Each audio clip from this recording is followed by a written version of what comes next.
নমস্কার, আমি Rajesh Chatterjee, KP and বৈদিক astrologer and reiki master teacher.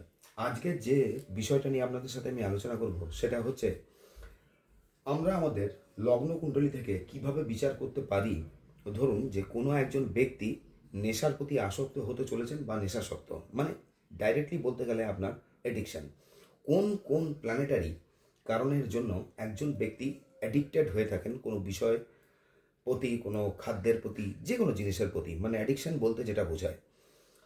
প্রথম হচ্ছে যেটা আপনাদের সঙ্গে শেয়ার করব সেটা হচ্ছে যে প্রাইমারি প্ল্যানেট এখানে কি থাকে, সেকেন্ডারি প্ল্যানেট কি থাকে।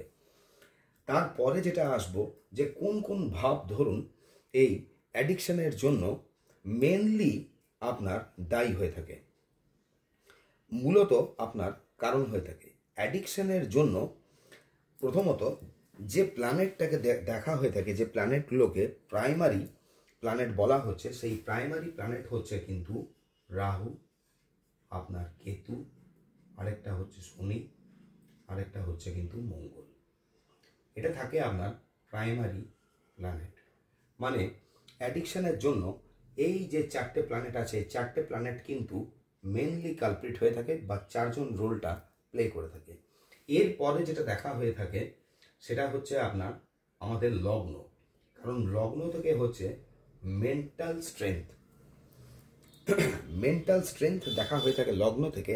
যে কারণের জন্য এই যদি চারটে প্ল্যানেট দিয়ে বা চারটে প্ল্যানেট দ্বারা আমাদের লগ্ন যদি কোনো মতে পীড়িত হয়ে থাকে, তখন আমাদের মেন্টাল স্ট্রেংথ বা স্ট্যামিনা যেটা আছে ধরুন সেটা এফেক্ট হয়ে থাকে। তার জন্য সিদ্ধান্ত গ্রহণ করা বা কোনো সিদ্ধান্তে টেকা, তাড়াতাড়ি কোনো সিদ্ধান্ত নেওয়া, এই জিনিসটা কিন্তু জাতক কিংবা জাতিকা করতে পারেন না। সেকেন্ডারি যে প্ল্যানেটটা ঢোকে, এখানে সেকেন্ডারি প্ল্যানেট থাকে কিন্তু ভেনাস, শুক্র। ভেনাস অ্যাকচুয়ালি কী কী জিনিসের কারক গ্রহ বা কী কী জিনিস এর সিগনিফাই করে। ভেনাস থেকে দেখা হয়ে থাকে কিন্তু আপনার ড্রাগস, ভেনাস থেকে দেখা হয়ে থাকে কিন্তু আপনার লিকার। ভেনাস হচ্ছে ভৌতিক সুখ স্বাচ্ছন্দ্য আর ভোগের প্রতীক। ভেনাস কিন্তু এখানে আপনার ইনভলভ হবে। সেকেন্ড, এর পরের যে প্ল্যানেটটা আসছে, প্ল্যানেটটা হয় কিন্তু মার্কারি, বুধ। বুধ থেকে অ্যাকচুয়ালি কি দেখা হয়? বুধ থেকে অ্যাকচুয়ালি দেখা হয়ে থাকে ক্রেভিং। বুধ ক্রেভিং এর প্রতীক। বুধের থেকে ক্রেভিং মানে লালসা। এই লালসা যে কোনো বিষয়ের প্রতি হতে পারে, সেটা আপনার এই লালসাটা বেড়ে যায়, মাল্টিপল হয়ে যায় যখন একে মার্স মঙ্গল কানেক্ট করে। কারণ মঙ্গল হচ্ছে আপনার একটা ফায়ারি প্ল্যানেট, হাইলি এনার্জেটিক, আর মার্কারি এখানে বুধ হচ্ছে একটা বালক গ্রহ ধরা হয়ে থাকে। তাহলে কোনো একটা বালক গ্রহ, শিশু গ্রহ যে হাইলি এনার্জি যখন পেয়ে গেছে, ওই এনার্জিটা তো আপনার ড্রেন হতে হবে কোনো না কোনোভাবে, যে কারণের জন্য এইটা আপনার নেশা আসক্তির প্রতি কিন্তু মার্কারি নিয়ে যায়। এখানে আরেকটা যে প্ল্যানেট দায়ী থাকে সেটা হচ্ছে আপনার মুন, অস্থিরতা। এই মুন জেনারেলি গন্ডগোল হয়ে থাকে যদি এখানে রাহু, কেতু, শনি, মঙ্গল, এই চারটে প্ল্যানেটের মধ্যে কেউ যদি একে অ্যাসপেক্ট মানে আপনার দৃষ্টি দিয়ে থাকে, এদের মধ্যে কেউ যদি একটা বা একের অধিক প্ল্যানেট মুনের সঙ্গে কানেক্ট হয়ে যায়, বা মুন তার চন্দ্র যদি নিচস্থ হয়ে যায়, সেই ক্ষেত্রে কিন্তু গন্ডগোলটা হয়। চন্দ্র যদি তার কোনো শত্রু গ্রহে পড়ে যায়, এর পরের যে প্ল্যানেটটা থাকে আপনার, সেই প্ল্যানেটটা হচ্ছে কিন্তু আপনার বৃহস্পতি, জুপিটার। তো জুপিটার অ্যাকচুয়ালি এখানে রোল প্লে করে কি? জুপিটার থেকে দেখা হয় কিন্তু আমাদের বলতে পারা যায় গড গ্রেস, এইটা যেরকম দেখা হয় ডিভাইন গ্রেস, এইটা দেখা হয়। আর বৃহস্পতি অ্যাকচুয়ালি ইন্ডিকেট করে আমাদের মোরাল ভ্যালু। তাহলে বৃহস্পতি যদি কোনো কারণে পীড়িত হয়, তখন সেই স্ট্রেংথ বা স্ট্যামিনা বলুন, সেটাও যেরকম আমরা পাই না, আমরা ডিভাইন গ্রেসটাও কোথাও না কোথাও হারাতে থাকি। তাহলে অ্যাডিকশনের জন্য এতগুলো প্ল্যানেটকে কিন্তু বা এতগুলো জিনিসকে প্রাইমারিলি আমাদেরকে দেখতে হয়। এর পরে যেটা দুটো ভাব যেটা দেখা হয় সেটা হচ্ছে দ্বিতীয় ভাব, আরেকটা হচ্ছে সিক্সথ ভাব। যদি ধরুন এটা একটা D1 চার্ট লগ্নকুণ্ডলী, তাহলে এটা ধরে নেওয়া যাক এইটা হচ্ছে কোনো ব্যক্তির ধরুন লগ্ন, এবং এর লগ্নের অধিপতিকে শুক্র, শুক্র এর অধিপতি।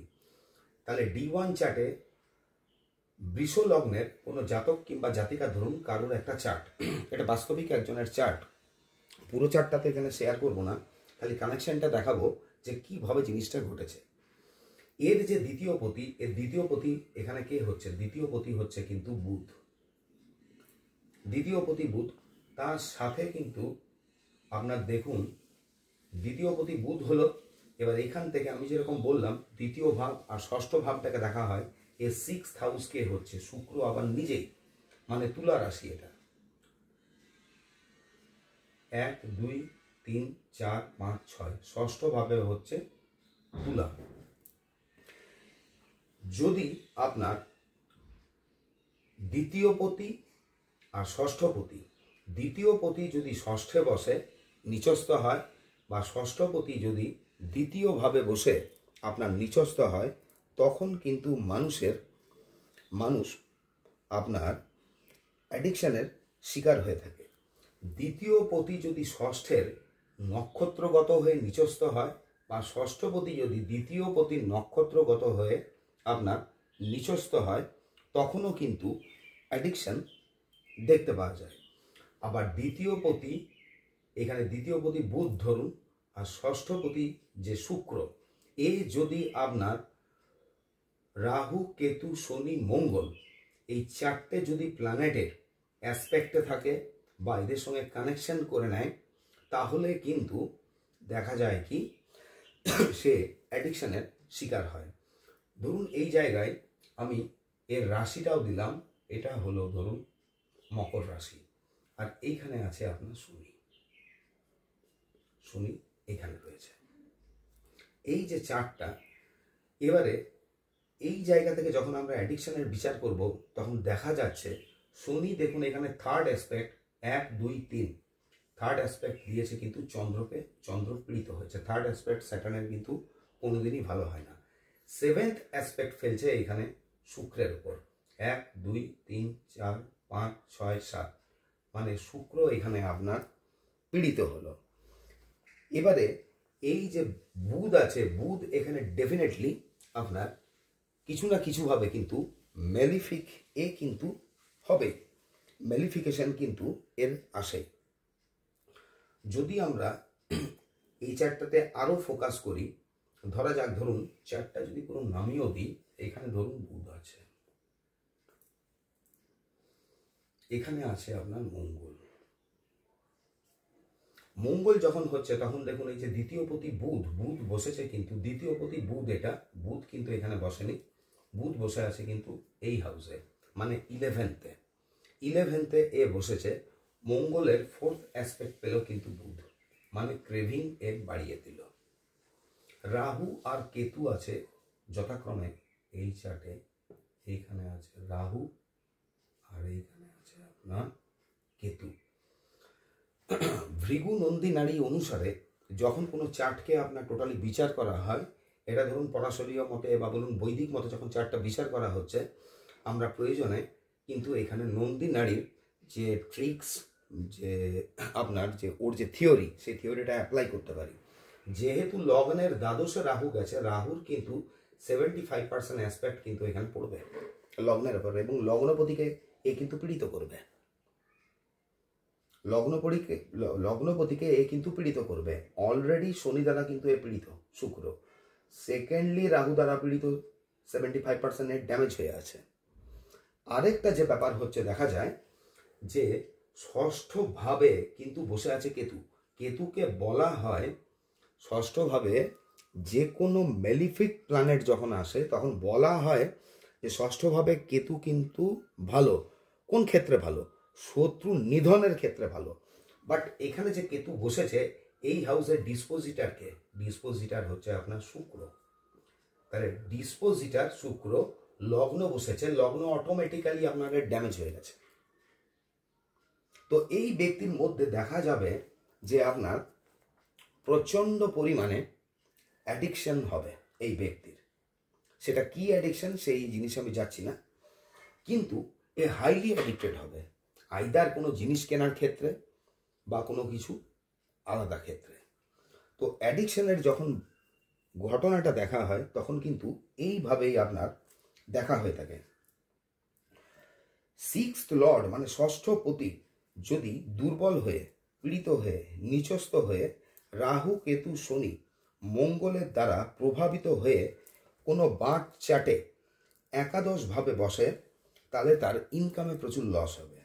দশমভাবে বসলে আপনার কর্মক্ষেত্রে, কেরিয়ারে লস খাবে। লগ্নে বসলে হেলথের লস। চতুর্থভাবে যদি এটা বসে তাহলে কিন্তু প্রপার্টি লস, মায়ের সঙ্গে ঝুট ঝামেলা, মাদারল্যান্ডে কোনো কিছু আপনারা ডিসপিউট করবে। ফিফথ হাউসে বসলে আপনার চাইল্ড লস। সিক্সথে এ পার্টনার লস করাবে, যে কোনোভাবে আসতে পারে। এইটথে আপনার দুরারোগ্য ব্যাধি বা মৃত্যুতুল্য কষ্ট।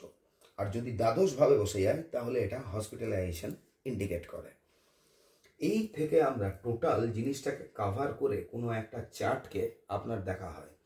যদিও এটা কোনো ফাইনাল কনক্লুশন হয় না, কারণ এরপরেও আমাদেরকে যে চার্টটা দেখতে হয় সেটা D9কে আপনার কনসিডার করতেই হবে, যে D9-এ কোন প্ল্যানেট কোথায় বসেছে ও স্ট্রেংথ, স্ট্যামিনা কী আছে।